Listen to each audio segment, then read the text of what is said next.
Hi friends, welcome back to my channel. ఈరోజు వసుంధర ధృవ serial latest episode review అయితే చూసేద్దామండి. మీకు కానీ వసుంధర ధృవ జంట నచ్చినట్టయితే నా వీడియోని ఒక లైక్ చేసేయండి. లైక్తో పాటు హైప్ కూడా చేశారంటే నా వీడియో ఇంకొంతమంది రీచ్ వెళ్తుంది.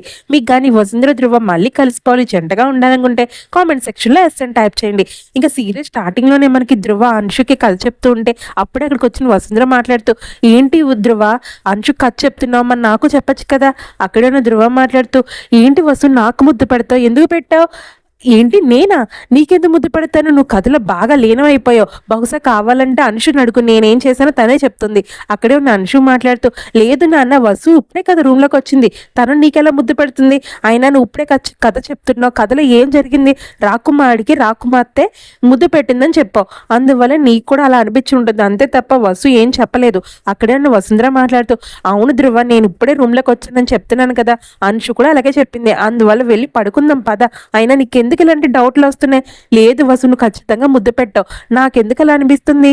అక్కడే వసుంధర మాట్లాడుతూ, ఏంటి ధృవ ఇప్పుడు నీకు ముద్దు కావాలా ఏంటి, ఇలా దొంగ తిరుగుగా మాట్లాడి నా చేత ఏదైనా పని చేయించుకోవాలంటే చెప్పు, అయినా నాకు ఉద్దేశం ప్రకారం నీకు ముద్దు పెట్టాలనిపిస్తే డైరెక్ట్గానే పెట్టేస్తాను తప్ప ఇలాంటి డిస్కషన్లని నేనెందుకు పెడతాను చెప్పు. అవును వసు, నువ్వు చెప్పింది కరెక్టే, పద వెళ్ళి పడుకుందాం.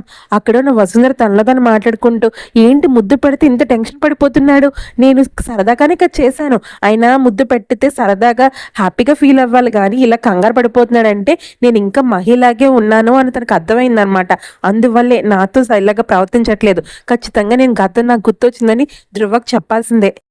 మరో పక్క దాస్ హాల్లోకి వచ్చి భాస్కర్ గురించి ఆలోచిస్తూ ఉంటాడు. తనలో తను మాట్లాడుకుంటూ, ఏంటి ఈ భాస్కర్ గాడు ఇన్ని రోజులు కోమాలో పడి చచ్చి ఇప్పుడు కోమా నుంచి బయటపడి ఉన్న పలంగా కనిపించకుండా పోయాడు, ఆ నర్సేమో కాల్ చేసి ఇప్పుడే తప్పించుకున్నాడని చెప్పింది, అంతమంది రౌడీలను పెట్టి వెతికినా వాడు కనిపించలేదంటే ఖచ్చితంగా వాడు ఎట్టో వెళ్ళిపోయాడు, ఎట్టి పరిస్థితుల్లోనే వాళ్ళు అసలు ప్రాణాలతో వదలకూడదు, ఒకవేళ వాడు బతుకున్నాడంటే ఎలాగైనా ఏ రోజైనా నా ముందు నిలబడి వాడు నిజమంతా మల్లికకి ఈ నందితకి చెప్పాడంటే నేను అసలు బతికే ఛాన్సే లేదు, ఇన్ని సంవత్సరాలుగా నేను పడిన కష్టం అంతా వృధా అయిపోతుంది, ఎట్టి పరిస్థితుల్లోనే వాడిని చంపేయాల్సిందే.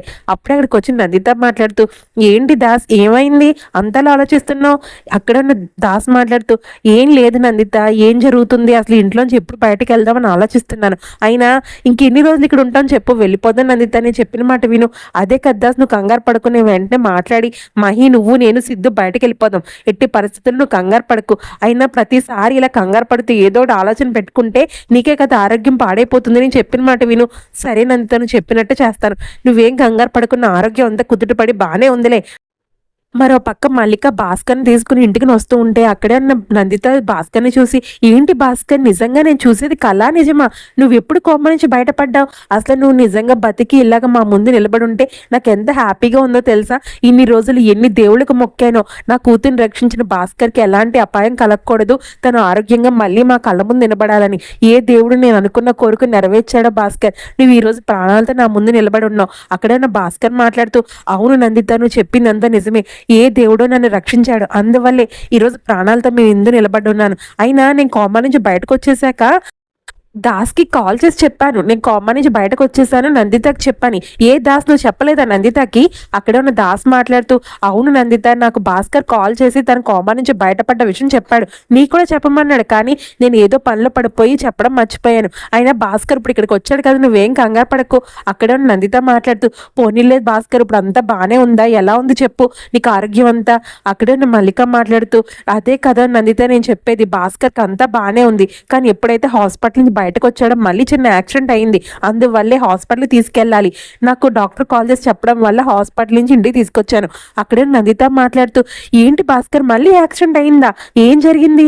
ఏం లేదు నందిత, చిన్న యాక్సిడెంటే, కాకపోతే దానికి కావాల్సిన టెస్టులన్నీ చేయాలన్నారు డాక్టర్, అందువల్ల నేను మల్లిక మేడంకి హాస్పిటల్ నుంచి కాల్ చేయించాను, మల్లిక మేడం వచ్చి నన్ను ఇక్కడ తీసుకొచ్చేసారు, నేను మళ్ళీ అరకు వెళ్ళిపోతాను, నా గుడానికి వెళ్ళిపోతానంటే మేడం అసలు ఒప్పుకోలేదు, అందువల్ల ఇక్కడ తీసుకొచ్చారు, అయినా నా వల్లే కదా మీరందరూ ఇబ్బంది పడుతున్నారు, అలాంటి ఇబ్బంది పడకుండా నేను మళ్ళీ మా గూడానికి వెళ్ళిపోతే నాకే కదా హ్యాపీ.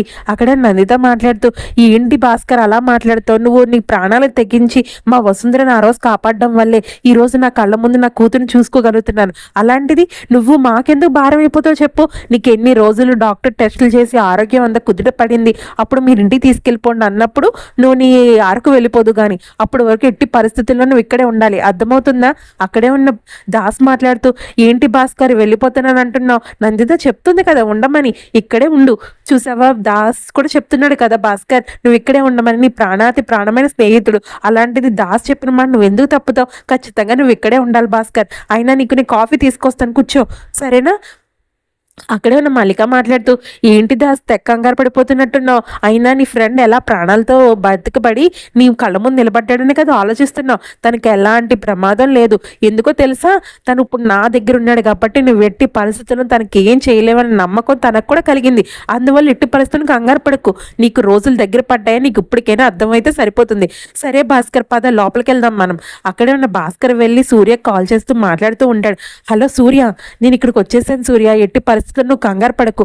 పరిస్థితి అంతా మల్లిక మనం చక్కదిద్దారు.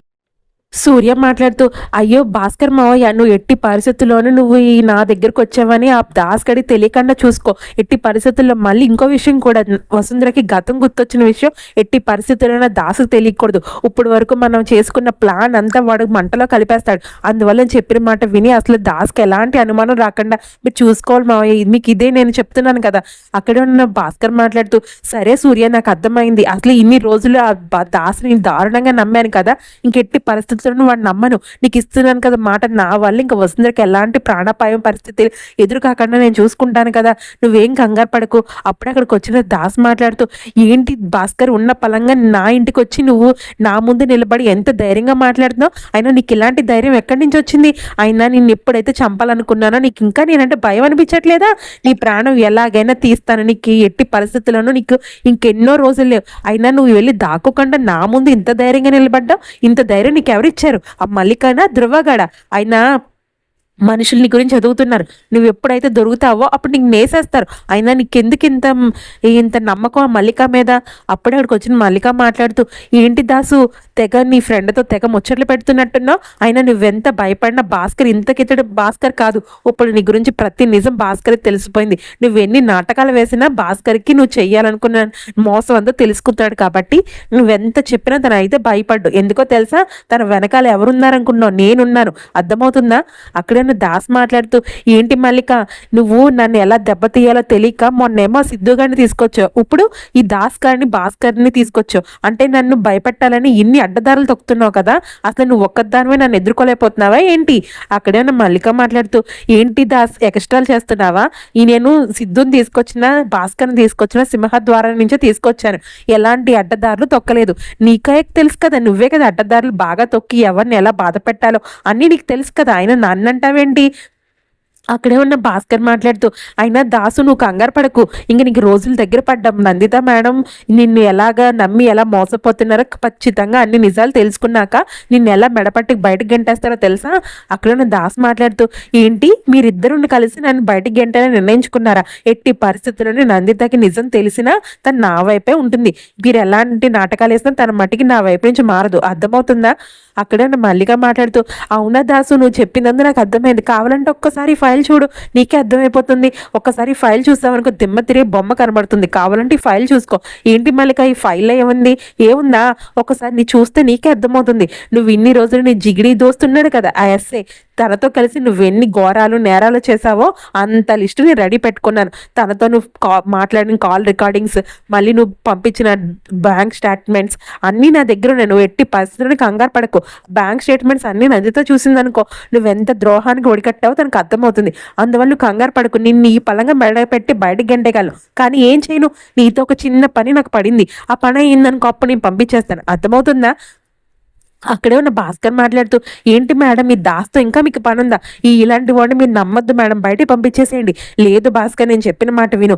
ఈ పని చేయాలంటే కేవలం దాస్ వల్లే అవుతుంది. అందువల్ల వాడు ఆ పని చేశాడనుకో, నందిత చేతిలో బలి కాకుండా నేను చూసుకుంటాను. అందువల్ల భాస్కర్, నువ్వు చెప్పిన మాట విని లోపలికి వెళ్ళి రెస్ట్ తీసుకో. ఈ దాస్తో ఎలాంటి మాటలు పెట్టుకోకు. అర్థమవుతుందా? ఏంటి భాస్కర్, అక్కడే ఉన్న దాస్ మాట్లాడుతూ, ఏంటి భాస్కర్, ఏదో మల్లిక నీ వెనకాల ఉందని నేనేం చేయాలనుకుంటున్నావు కదా. నేను ఎట్టి పరిస్థితులను చంపైపోతే నా పేరు దాసే కాదు. అర్థమవుతుందా? అక్కడే ఉన్న భాస్కర్ మాట్లాడుతూ, ఏంటి దాస్, ఇంకా నీకు అర్థమవట్లేదా పరిస్థితి? నీకు ఇంకా రోజులు దగ్గర పడ్డా, ఇవాళ రేపో నీ పని అయిపోయాక నేను మెడబట్టి బయటికి గెంటేసి నేను ఓచలు లెక్క పెట్టే వరకు మల్లిక మేడం నిద్రపోరన్న విషయం నీకు ఇంకా అర్థమవలేదు కదా. అయినా నీకు అర్థమయ్యే రోజు దగ్గర పడింది. నేను చూసుకుంటాను కదా, నువ్వు ఎలా పతనం అవుతున్నావు నేను చూస్తూనే ఉంటాను. మరో పక్క ధ్రువ జాగింగ్ వెళ్తుంటే అప్పుడు అక్కడికి వచ్చిన అంశు వసుంధర మాట్లాడుతూ, ఏంటి నాన్న నువ్వు ఒక్కడవే జాగింగ్ వెళ్ళిపోతావా, మేము కూడా వస్తాం. అక్కడే ఉన్న ధ్రువ మాట్లాడుతూ, లేదు అంశు నువ్వు ఇక్కడే ఉండు, నేను బయటకు వెళ్తాను, అర్థమవుతుందా. లేదు నాన్న మేము వసు అమ్మ ఇద్దరం వస్తాం ఖచ్చితంగాని. అక్కడే ఉన్న ధ్రువ మాట్లాడుతూ, సరే పదండి, ఎంత ట్రై చేసినా మీరు మట్టికి నన్ను వదలరు కదా. అదేంటి ధ్రువ అలా అంటావు, అంశు వస్తానంటుంటే ఏ పార్క్ వెళ్దాం చెప్పు. లేదు నేను ఏ పార్క్కి వెళ్ళట్లేదు, ఇంట్లోనే నేను జాగింగ్ చేద్దామని నిర్ణయించుకున్నాను. అక్కడే ఉన్న వసుంధర మాట్లాడుతూ, వెరీ గుడ్ ధ్రువ, నేను చెప్పిన మాట నిజంగా పాటిస్తున్నావు అనమాట. ఏంటి వసు నువ్వు చెప్పిన మాట ఏంటి అంటే నీ గతం గుర్తొచ్చిందా ఏంటి. లేదు ధ్రువ ఏదో మాట వరస కన్నాను, అయినా నా గతం గుర్తు రావడం ఏంటి అని. అక్కడితో ఎపిసోడ్ అయితే పూర్తయిందండి. నా ఎక్స్ప్లెనేషన్ మీకు నచ్చినట్టయితే ప్లీజ్ లైక్ చేయండి, షేర్ చేయండి, కామెంట్ చేయండి. ఫస్ట్ టైం కానీ నా ఛానల్ చూస్తున్నట్టయితే సబ్స్క్రైబ్ చేసి బెల్ ఐకాన్ ప్రెస్ చేయండి. వీడియో పెట్టగానే మీకు నోటిఫికేషన్ వచ్చేస్తుంది. మీకు కానీ వసుంధర ధ్రువ జంట నచ్చినట్టయితే కామెంట్ సెక్షన్లో ఎస్ అని టైప్ చేయండి.